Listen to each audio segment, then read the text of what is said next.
7h-10h sur Radio Courtoisie, suivez la ligne droite.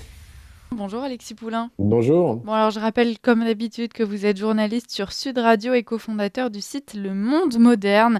Et alors aujourd'hui on parle de Gabriel Attal qui au-delà d'être ministre serait aussi surtout peut-être même un communicant.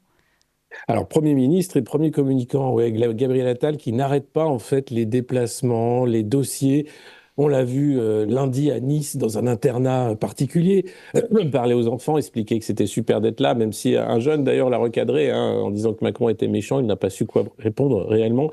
Et puis, hier, il était à Sceaux pour la simplification administrative. On ne sait pas où il sera aujourd'hui ni demain. C'est la façon qu'il a de vouloir absolument gouverner par la com. On se rappelle de ses premiers jours marqués par la crise agricole, avec les agriculteurs en colère, où il avait été obligé du coup d'aller directement se mettre en scène dans une ferme sur une meule de foin avec ses fiches Bristol pour expliquer que tout allait être réglé. Eh bien, nous sommes en avril, rien n'a été réglé. Les agriculteurs continuent d'attendre les mesures du gouvernement. On l'a vu ensuite aller au Canada, à l'encontre d'ailleurs des revendications du monde paysan pour dire que le CETA, c'était très bien et qu'il fallait le signer avec nos partenaires canadiens. Donc il y a vraiment chez Gabriel Attal ce petit goût de Macron, c'est-à-dire le goût de la mise en scène, seul avec un micro face à des Français qui se taisent, qui acquiescent ou qui rigolent, et puis l'idée d'essayer de faire la une, de faire l'actualité avec des sujets qui changent chaque jour. Alors on peut se demander comment gouverner avec cette frénésie de communication. C'est évidemment quelque chose qui pose question. Est-ce que les dossiers sont suivis? Est-ce que le reste du gouvernement travaille de la même façon? Alors visiblement non, puisque les ministres sont tenus d'envoyer tous leurs éléments de langage, toutes leurs interviews, toutes les citations qu'ils voudraient faire paraître dans la presse au service de communication de Matignon pour relecture et approbation avant publication.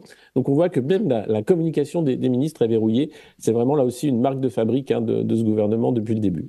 Alors l'autre marque de fabrique de Gabriel Attal, c'est la spontanéité. Alors calculé ou non, on le voit par exemple se présenter à des soirées loto de façon parfaitement impromptue. Il essaie de se la jouer proche du peuple, Gabriel Attal. Oui, il essaye. Vous savez que le déficit, de toute façon, de Renaissance en marche, c'est cet ancrage local, cette proximité avec les Français, et puis un parti qui n'est pas populaire, un parti qui est élitiste. Donc, systématiquement, pour les caméras, il faut essayer de montrer qu'on est proche des gens, qu'on est avec le peuple, qu'on comprend comment ça se passe. Alors, ça donne des scènes surréalistes, comme ces soirées loto. Emmanuel Macron aussi aime à faire ce genre de déambulation mise en scène. N'empêche qu'on a vu la sortie d'Emmanuel Macron au Salon de l'Agriculture, qui a été un fiasco total. Pour ce qui est de Gabriel Attal, visiblement, ça passe encore, avec des enfants, avec aussi des personnes âgées. C'est le b.a.-ba de la propagande. On se rappelle tous de ces belles images de la Russie communiste, avec un Joseph Staline aimant les enfants.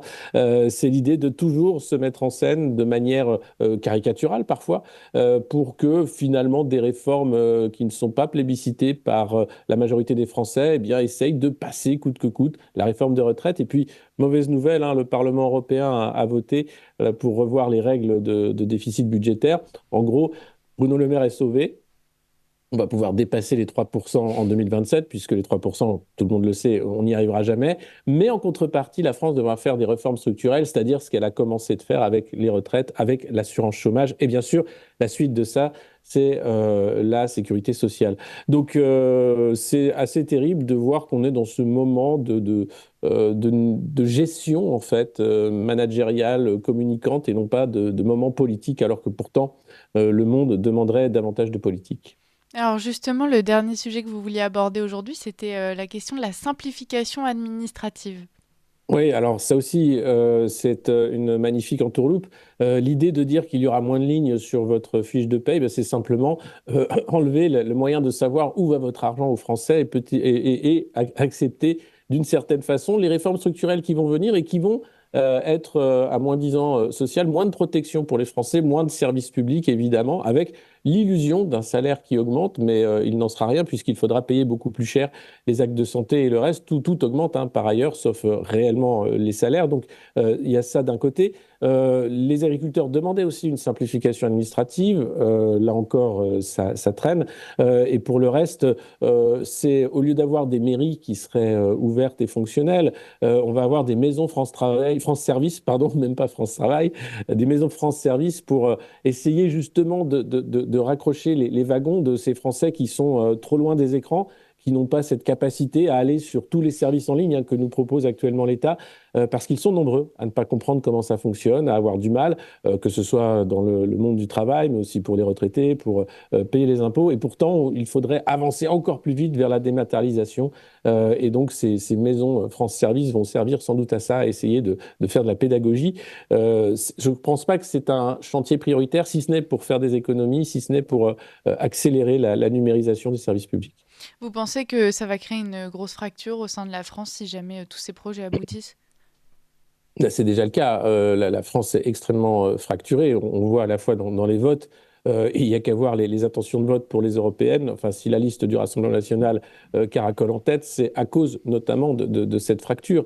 Et pour le reste, c'est également la même chose. Gabriel Attal, Emmanuel Macron ne gouvernent pas pour l'ensemble des Français. Ils gouvernent pour ceux qui ont de l'argent, qui les ont mis là. Ils gouvernent pour faire en sorte que la France soit attractive aux investisseurs étrangers. Mais il faudrait pour ça que la France soit déjà un lieu où il fait bon vivre, ce qui était le cas. Mais on voit que progressivement, eh bien, c'est de moins en moins le cas à cause de ces réformes structurelles, à cause de cette politique d'austérité qui ne dit pas son nom.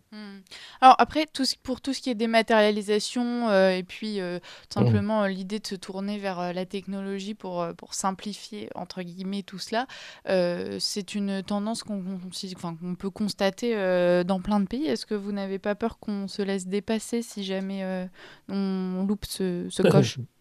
Non, effectivement, c'est une tendance que l'on voit dans plein de pays, mais comme on pourrait dire la vidéosurveillance algorithmique, on va dire bientôt que c'est une tendance qu'on voit dans plein de pays, comme on va dire le crédit social. La Chine le fait très bien. Pourquoi ne ferions-nous pas du crédit social également? Vous savez, toutes les technologies dites progrès ne sont pas forcément des technologies de progrès en réalité, mais des technologies de contrôle et d'asservissement. Donc, c'est pas parce que plein de pays vont rentrer dans un système de technocontrôle, de technosurveillance, que la France doit faire de même, bien au contraire. Je pense qu'il y a là quelque chose à jouer. Et si on regarde d'ailleurs tous ces principes hein, de surveillance, toutes ces technologies ne vont pas remplacer des parents qui vont éduquer leurs enfants, un système scolaire qui va émanciper des élèves. Voilà le problème. C'est d'abord la culture, c'est d'abord de voir qu'il y a des déficits énormes dans l'éducation des enfants et ce n'est pas des colos de 15 jours hein, qui vont changer quoi que ce soit. Merci beaucoup Alexis Poulain pour cette chronique. On vous retrouve la semaine prochaine. Je rappelle que vous êtes journaliste sur Sud Radio et cofondateur du site Le Monde Moderne. À la semaine Merci. prochaine.